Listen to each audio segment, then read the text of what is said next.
হঠাৎ একদিন একটা মেয়ে প্রশ্ন করলো যে বিয়ের পর ছেলেদের ভালোবাসা কমে যায় কেন, বা হাজবেন্ডের ওয়াইফের প্রতি ভালোবাসা কমে যায় কেন। তো উত্তরে ছেলেটা বলল, এই প্রশ্নের উত্তর দিলে ঘরে ঘরে আগুন লেগে যাবে। অনেকগুলো প্যারামিটার আছে এর। দেখো, অর্ধেক শোনো না, পুরোটা বলি শোনো। অল্প একটু বলবো।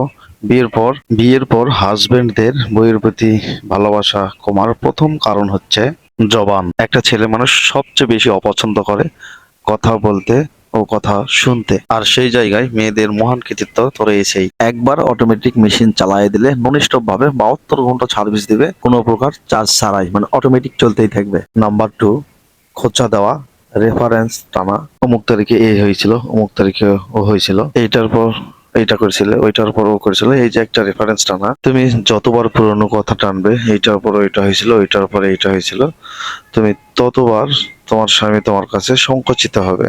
এই মহিলার সামনে কিছু বলা যাবে না, এই মহিলার সামনে কিছু করা যাবে না, এই মহিলার সামনে নিজেকে প্রকাশ করা যাবে না। সে সংকুচিত করবে, সে তোমার কাছে চুপ করে থাকবে, কোনো কথাই বলবে না, আর ঝিনুকের মতো একটা একটা করে শিল্ড বের করবে। আর যত শিল্ড হবে তত ফ্রি হওয়ার সম্ভাবনা কমে যাবে, আর তার লাউড কম পাইতে শুরু করবে। এবার আসো উল্টো দিক থেকে।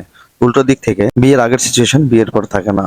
ম্যান, ঘর ভাড়া দিতে হয়, জামা জুতো কাপড় চোপড়, রিক্সা ভাড়া, বাচ্চা কাচ্চা, ঘর ভাড়া সবকিছু দিতে হয়। প্রচুর পরিমাণে টেনশনের মধ্যে থাকে, যেটা বয়ফ্রেন্ডের মধ্যে থাকে না। বয়ফ্রেন্ড আসবে, 2 টাকার বাদাম খাওয়াবে, চলে যাবে। বিয়ের পরে 2 টাকার বাদাম দিয়ে চলে না। সো যখন বাইরে প্রচুর পরিশ্রম করে, ঝগড়াঝাড়ি করে, কেনকেনানি শুনে ঘরের মধ্যে আসে বউয়ের কেনকেনানি, তার আর ভালো লাগে। ঘরে যদি বউ রিসিভ করতো ভালোভাবে, যেটা আমাদের দেশের মেয়েরা 99% পারে না, তারা এত বেশি উত্তেজিত হয়ে থাকে ঘরের মধ্যে আসার সঙ্গে সঙ্গে একদম মিসাইলের মতো বাস্ট হয়ে যায় এবং ভালোবাসাটা টাস করে নাই হয়ে যায়। এন্ড ফাইনাল থিং ইজ, মানো না মানো, সার্বিক সৌন্দর্যই ম্যাটার। আমি বলছি না যে বাচ্চা নেওয়ার পর শেষ হয়ে যাবে এবং সেটা খারাপ, অবশ্যই ঠিক আছে এবং জায়েজ আছে, কিন্তু এইটাও জায়েজ আছে যে তোমার হাজবেন্ডের কাছে তুমি গার্লফ্রেন্ডের ইমেজেই থাকো। ওই রকম টান টান করা চুল, ওই রকম টান টান করা কাজল দেওয়া, সুন্দর একটা পারফিউম দেওয়া, একটা সুন্দর ড্রেস আপ করা। এখন তুমি সুন্দর পরে আছো, বিয়ের পর একটা ছিঁড়া পরে থাকে, রুমের মধ্যে ঘুরে বেড়াবে, যেটা তোমার স্বামীর পছন্দ। বাংলাদেশের 100% মেয়ে, আমি স্ট্যাম্পের উপর লিখে দিব যে রুমের মধ্যে ছিঁড়ে তেনা পরে থাকে।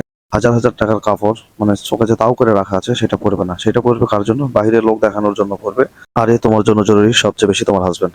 আগে তুমি তাকে গিফট করো, লাভ দেখো বিনিময়ে সে কি দেয় তোমাকে। আমি কিছু দিব না, আর আশা করবো আমাকে রাজরানীর মতো রাখবে। কাজের বেটির মতো থাকলে রাজরানীর মতো ট্রিটমেন্ট পাওয়া যায় না। বিবাহিত মেয়েরা ভালোভাবে মাথায় ঢুকায় নাও। আর আজকে আমি যেই পথে যাইতেছি, এটা হচ্ছে বগুড়া টু রংপুর রোড, 6 একটা রাস্তা। মাশাআল্লাহ, অনেক সুন্দর। বাংলাদেশের প্রত্যেকটা রাস্তা এরকম হওয়া উচিত, আর খুব দ্রুত যেন হয়, আমরা আশা রাখবো। তাহলে রাস্তাতে গাড়ি চালায় খুব মজা পাওয়া যাবে, যেটা অন্যান্য রাস্তাতে পাওয়া যাবে না, সিঙ্গেল রাস্তাতে।